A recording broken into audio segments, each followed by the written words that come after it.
Hello third year. हम chapter पढ़ रहे हैं मुद्रा का मूल्य और इसमें परिवर्तन यानी value of money and it's changes, inflation, deflation, disinflation, reflation and stagflation. पिछली लेक्चर में हमने फिलिप्स कर्व के बारे में पढ़ा था और इसके अलावा मुद्रास्फीति के परिणाम या आर्थिक प्रभावों के बारे में चर्चा की थी। इस लेक्चर में हम मुद्रास्फीति पर नियंत्रण की विधियों के बारे में पढ़ेंगे, जिसमें विस्तार से चर्चा करेंगे। जिसमें पहला है मौद्रिक उपाय, दूसरा है राजकोषीय उपाय, तीसरा है भौतिक व अन्य उपाय। सबसे पहले हम लेते हैं मौद्रिक उपाय। नाम से ही विदित हो रहा है, मुद्रा से संबंधित जो उपाय किए जाते हैं उसे मौद्रिक उपाय कहते हैं। यानी मुद्रास्फीति मुद्रा प्रसार के कारण उत्पन्न होती है, इसलिए स्वाभाविक है कि इसको नियंत्रित करने के लिए मुद्रा व साख की पूर्ति पर अंकुश लगाए जाएं। इसके अंतर्गत केंद्रीय बैंकिंग में बैंक दर, खुले बाजार की क्रिया, नकद रिजर्व अनुपात, वैधानिक तरलता अनुपात, न्यूनतम मार्जिन की आवश्यकताएं, नैतिक दबाव आदि उपायों के बारे में चर्चा करेंगे, जिसका मुख्य उद्देश्य मुद्रा व साख की पूर्ति को सीमित करना होता है। मौद्रिक उपाय में ब्याज की दर को ऊंचा करने का उपाय भी शामिल होता है, जिसे महंगी मुद्रा नीति कहते हैं। इससे अगर ऊंची ब्याज दर होगी तो उधार लोग कम लेंगे और साख का बेहतर उपयोग करने की दशाएं उत्पन्न होती हैं। मुद्रास्फीति को नियंत्रित करने के लिए ऊंची ब्याज दरों का उपयोग विकासशील देशों के लिए लाभकारी नहीं होता, क्योंकि इससे विनियोगों पर प्रभाव पड़ता है। अब विनियोग पे प्रभाव पड़ेगा तो उत्पादन लागत बढ़ने से लागत जन्य मुद्रास्फीति को बढ़ावा मिलता है। फिर भी मुद्रास्फीति की दर ब्याज की दर में आवश्यक तालमेल करना जरूरी होता है। मुद्रा की स्फीति की दर में स्थायी गिरावट आने से ही ब्याज की दरों में कमी लाना संभव हो सकता है। संगठित व असंगठित दोनों प्रकार के मुद्रा बाजारों की गतिविधियों पर नियंत्रण करने से मुद्रास्फीति पर नियंत्रित स्थापित करना संभव हो सकता है। दूसरा उपाय है राजकोषीय उपाय, जिसमें हम 4 प्रकार के उपाय शामिल करते हैं: कर संबंधी, सरकारी व्यय संबंधी, सार्वजनिक कर्ज और घाटे की वित्त व्यवस्था। पहला है कर संबंधी, यानी प्रत्यक्ष करों जैसे आयकर इत्यादि में वृद्धि करके सरकार व्यय योग्य आय कम कर देती है।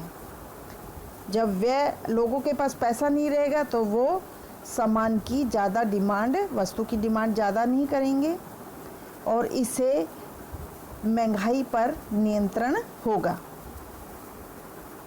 दूसरा है सरकारी व्यय में कमी। सरकारी व्यय विशेषता अनुत्पादक व्यय में कमी करके मुद्रास्फीति को नियंत्रित किया जा सकता है। योजना व गैर योजना दोनों प्रकार के व्यय को यथासंभव कम किया जाना चाहिए, लेकिन कार्यकुशलता को आघात नहीं पहुंचना चाहिए। तीसरा है सार्वजनिक कर्ज। आम जनता से अल्प बचत व बाजार खर्च के रूप में साधन जुटाने से भी मुद्रास्फीति को कम करने में मदद मिलती है। चौथा है बचत घाटे को कम करना। भारत में बढ़ते हुए बजट घाटे मुद्रास्फीति के लिए प्रमुखता उत्तरदायी माने गए हैं, इसलिए उनका राष्ट्रीय आय से अनुपात उत्तरोत्तर कम करना लाभकारी माना गया है। तीसरा है भौतिक व अन्य उपाय, जिसका पहला है राशनिंग व मूल्य नियंत्रण। सरकार सार्वजनिक वित्त प्रणाली या राशन के द्वारा समाज के कमजोर लोगों को लाभ पहुंचाती है। दूसरा, विदेशों से खाद्यान्नों व अन्य आवश्यक वस्तुएं खाद्य तेल आदि के आयात की व्यवस्था करके भी मूल्य स्थिति को कंट्रोल करती है। तीसरा है कृषिगत व औद्योगिक उत्पादन बढ़ाने के लिए भी उत्पादकों के लिए ऋण की सुविधा उपलब्ध कराती है।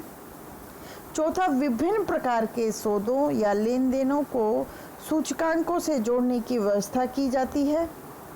पांचवा, राष्ट्रीय आय नीति निर्धारित की जा सकती है ताकि उत्पादन के विभिन्न साधनों की आमदनी में संतुलन कायम रखा जा सके। छठा है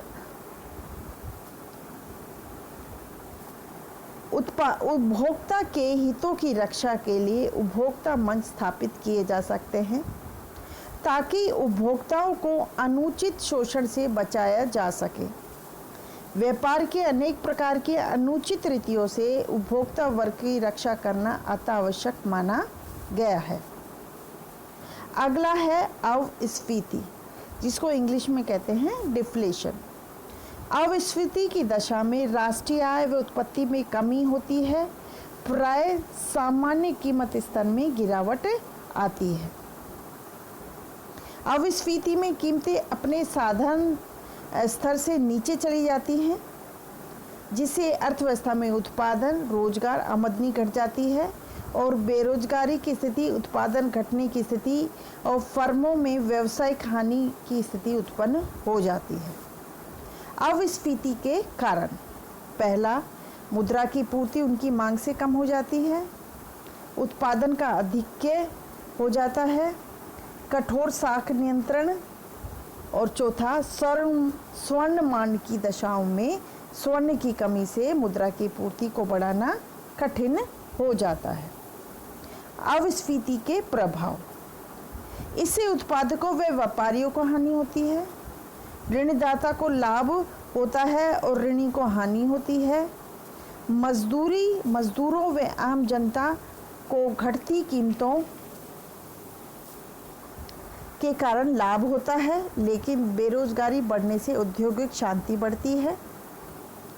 चौथा, सरकारी ऋणों का वास्तविक भार बढ़ जाता है। पांचवा, मंदी के कारण अर्थव्यवस्था में गिरावट व गतिहीनता छा जाती है। अवस्फीति को नियंत्रित करने के उपाय, पहला, ब्याज दर कम करके, करों में कम करके, सार्वजनिक ऋणों में वृद्धि करके, आर्थिक सहायता देकर और निर्यात बढ़ाकर और आयात कम करके।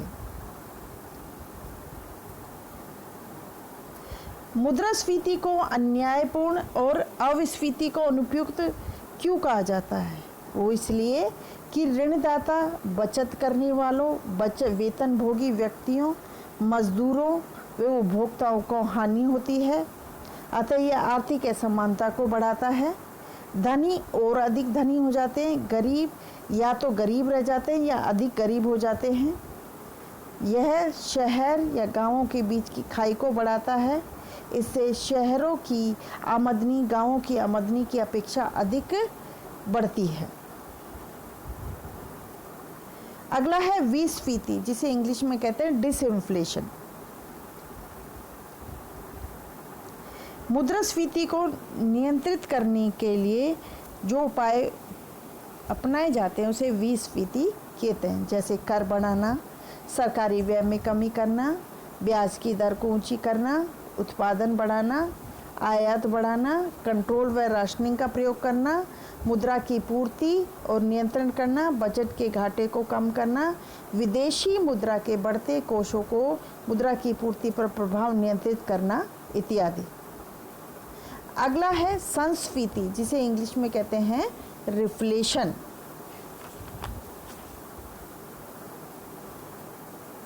आर्थिक मंदी को दूर करने के लिए जो उपाय किए जाते हैं उसे संस्फीति या रिफ्लेशन कहते हैं, जैसे उत्पादन व रोजगार, आमदनी और व्यवसाय मुनाफे बढ़ें। इसके लिए करों में कमी, ब्याज की दर में कमी, सरकारी व्यय में वृद्धि, निर्यात संवर्धन व कीमत स्तर में धीरे धीरे ऊंचा करने का प्रयास किए जाते हैं, ताकि अर्थव्यवस्था आगे चलकर मंदी की गर्त से निकलकर अपना विकास का सामान्य व स्वाभाविक मार्ग ग्रहण कर सके। अगला है स्टैगफ्लेशन, जैसा कि है कि स्टैगफ्लेशन का मतलब महंगाई व मंदी दोनों के लक्षण एक साथ बढ़ जाए, यानी महंगाई के साथ मंदी। स्टैगफ्लेशन के दो लक्षण होते हैं, कीमतों में वृद्धि होती है, मुद्रास्फीति पाई जाती है, और उत्पादन की मात्रा घटती है यानी बढ़ती नहीं है, अर्थात उत्पादन गिरता है। स्टैगफ्लेशन की दशा 1970 के दशक, 1980 के दशक के प्रारंभ में, 1991 में कई देशों में पाई गई।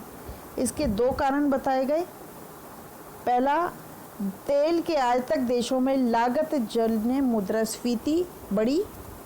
दूसरा, वास्तविक क्रय शक्ति घटी, जिसके फलस्वरूप समग्र मांग घटने से अस्फीतिकारी परिणाम निकले। स्टैगफ्लेशन को दूर करने के उपाय, इसके एक तरफ तो आपको मुद्रास्फीति नियंत्रित करनी पड़ेगी और दूसरी तरफ उत्पत्ति व माल की पूर्ति बढ़ाने के प्रयास करने होंगे।